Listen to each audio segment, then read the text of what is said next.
Good day, you beautiful people of YouTube. It's the Mad Marine, and today we're going to be talking about the Sig P365 and the 365 XL.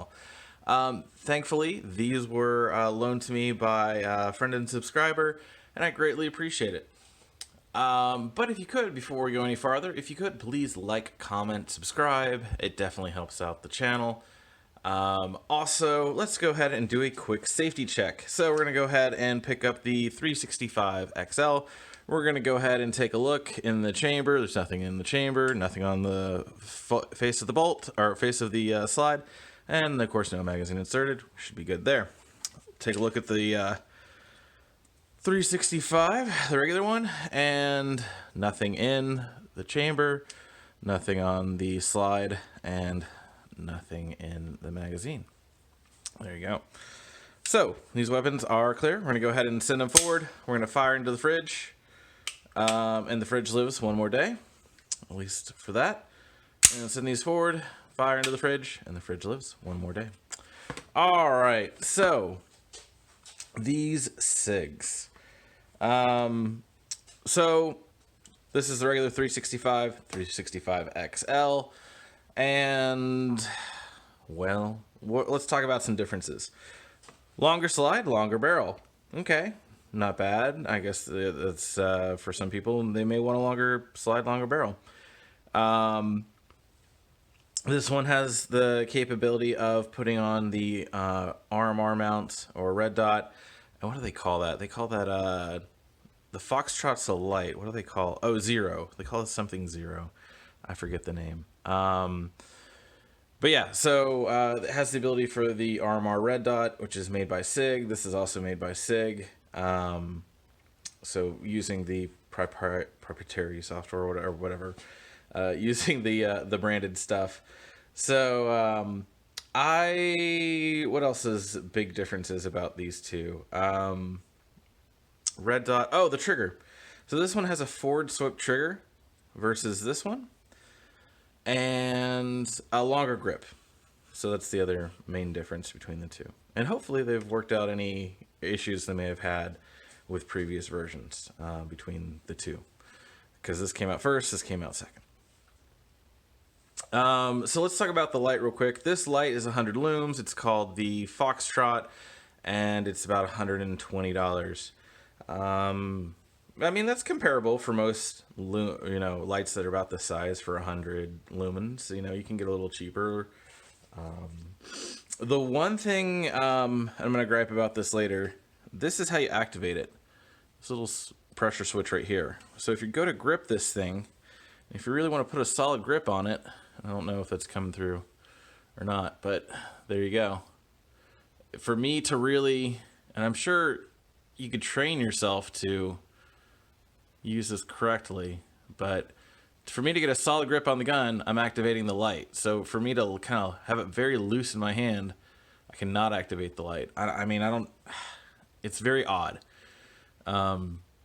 So anyway, we'll talk more about the light later. But anyway, the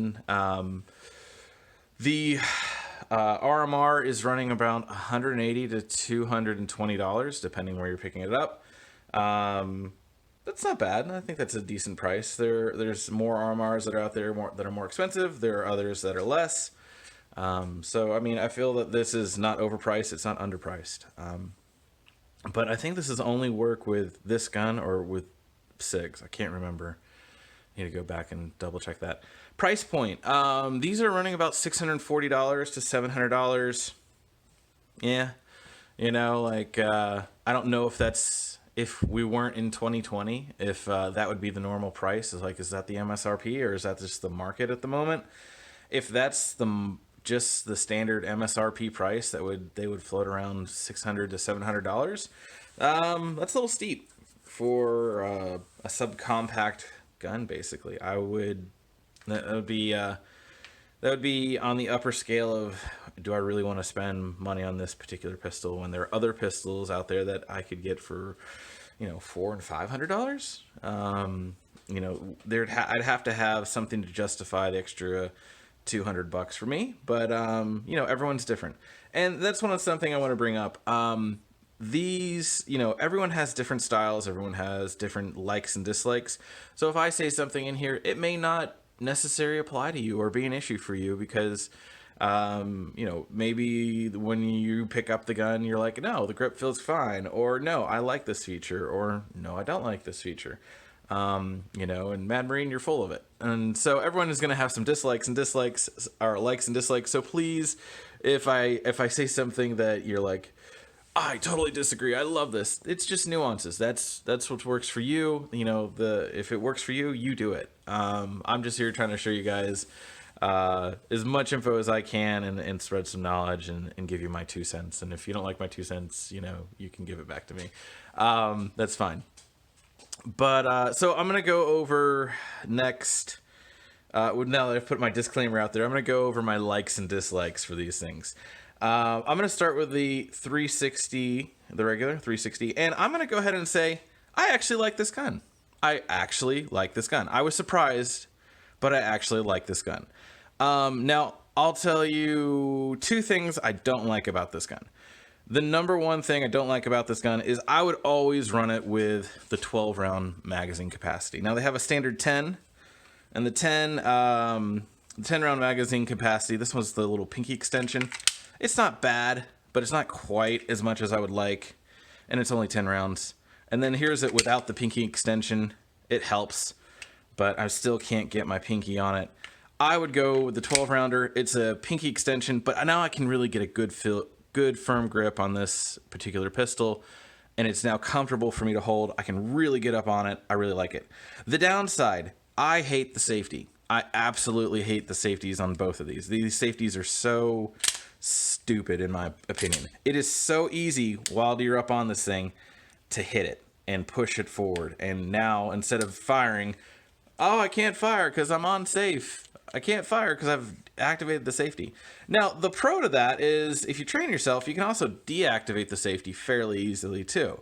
So that's nice, but I don't want to screw around with the safety. I want to rock and roll. I don't want anything impeding me to fire if I need to fire. So again, that comes down to trigger discipline and probably a really good holster. So another thing, what are the holsters for these things? I wasn't given one holster for these. I imagine somewhere out there are decent holsters. So we're going to go say that there are decent holsters, and the holster issue shouldn't be an issue. So I would get these safeties removed, which you can. So I don't like the safety, and I would always run it with the 12 round magazine capacity. Now, this may not work for you, but this would be a viable option for me. I've got 12 rounds. That's not bad. I've got fixed night sights, which is cool. Both of these kind of have fixed night sights, or at least come with them. So this is not a little bit bad little gun. The trigger is surprisingly not awful, and it shoots actually surprisingly well for a subcompact. It's very manageable. Again, I was very surprised at the range when I was firing it, how well it did, and I actually enjoyed shooting it. This was fun to shoot. So yeah, I would recommend this gun. Now, this gun, I would also say that this is a runaway gun. I do not want to get into a gunfight with this thing. I want to get out of the gunfight with this thing. I want to, as they say, run foo. I'm going to be practicing my run foo with this gun. Now, I'm going to feel a lot more confident because I have a gun, but I am exiting the fight. I am leaving. I will catch y'all later. I'm going home. I'm taking my toys. I ain't coming back.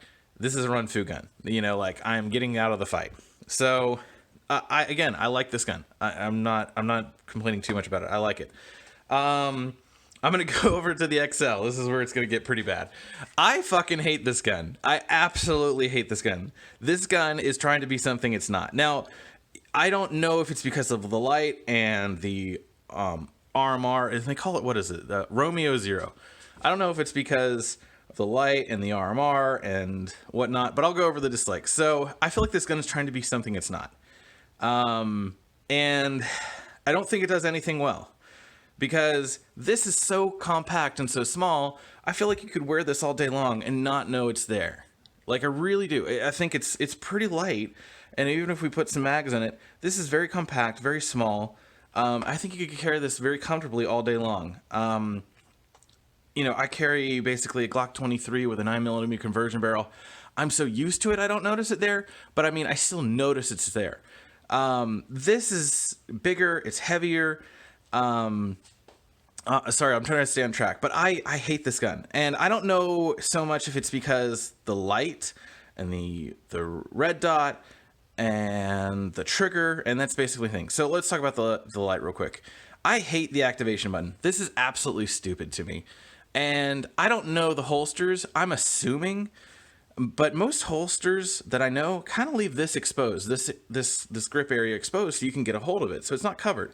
Well, if I'm sitting in my office and I press up against this thing, no, it looks like my phone's on in my pocket, or I'm burning out the battery, or what in the world is this light?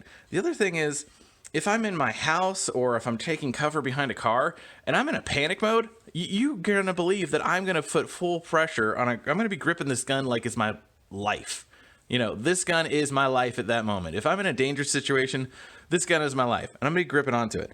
And I would be surprised, of all the training you could possibly do, that you're going to be able to train your finger to not engage this light. Like, if you're behind a car and you're gripping this for your life and there's like an active shooter and you're behind a car and you're silhouetting your position, or you're in like the upstairs bedroom and you're silhouetting your position in your house and there's an intruder in your house, like this is awful. Absolutely awful. This thing is absolutely garbage. I don't know what Sig was thinking. I mean, the thing is so small, you can come up and grip right here and engage if they had like a button here for for the activation light. Now, I get this. This is like simple stupid. Like, all you got to do is engage it and voila, you have a light now. Yay. But like the cons are so bad, I don't see this justifying this design of the light. Again, I absolutely hate this light. I think this is worthless. Again, I don't like the safeties on here. Again, that's personal preference. If you don't like if you like the safety, use the safety. I don't. The next thing I'm going to talk about is this RMR. Now, I did some research on this because I was curious, and it seems like if you drop this thing, you lose your zero. Now, that could just be set screws that you need to maybe throw some Loctite on and tighten it down. Or maybe some internal issues. The other thing is the red dot is projected onto here. So any debris that gets in that little hole is going to now knock your red dot, or get rid of your red dot. The good thing is this does come with night sights. So you get your front night sight, and then if you take the RMR off, you do have a rear night sight like the 365. So you do come with night sights. Good job, Sig. I mean, honestly, like, there's a lot of manufacturers that don't put night sights on their gun. Like, it's not hard. Just put night sights on your gun. I mean, it's way better than doing. That's one thing I'll gripe about Glock. Glock puts on these lousy sights, lousy sights that really aren't that great. But Sig at least puts on night sights. So I'll give that to Sig. But one of the issues with this RMR thing is, if you notice, it's an integrated rear sight. So if this falls off, or you have to take this off, well, let me go get my rear sight and reinstall it on the back of my mounting plate with my rear sight. Let me go reinstall it onto my 365 XL. Like, that's terrible. I'm very surprised that that's the direction they went with this. I would not want this just because of like the integrated sight system. I get what they were trying to do, save weight, save space, save time. For this gun, I think I would just run it without the light, or at least this light, and I would definitely not run it with the RMR. I don't see the value in it. Again, this particular gun factory is 12 rounds with a flush mag. The light throws me off, so I just can't get a good grip on it. And then I think you can get, what is it, like a 15 rounder, which is, yeah, you can get I think it's a 15 rounder, or maybe not. Yeah, I think you can get bigger mags for this thing. But anyway, I don't like it. I don't.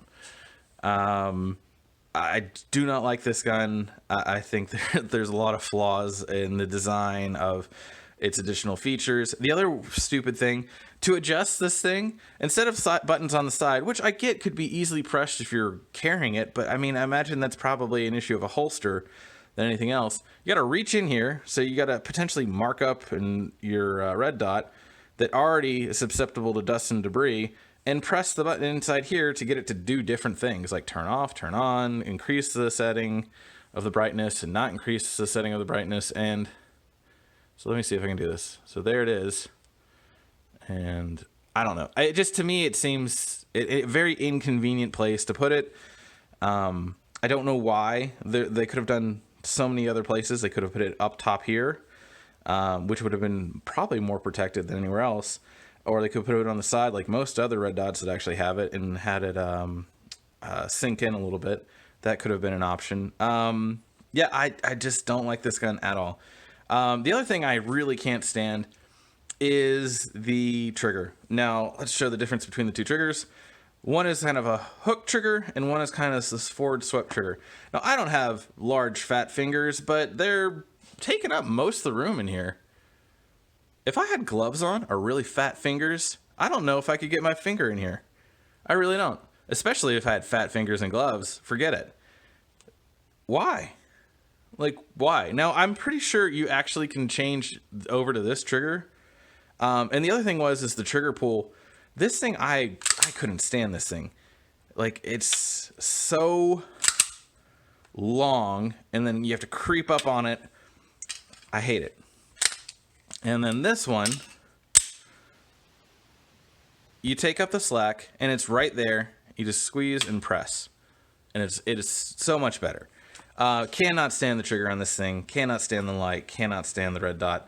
Maybe if it was maybe if it had this trigger and forget the light, forget the red dot, maybe I'd say like this is a good gun.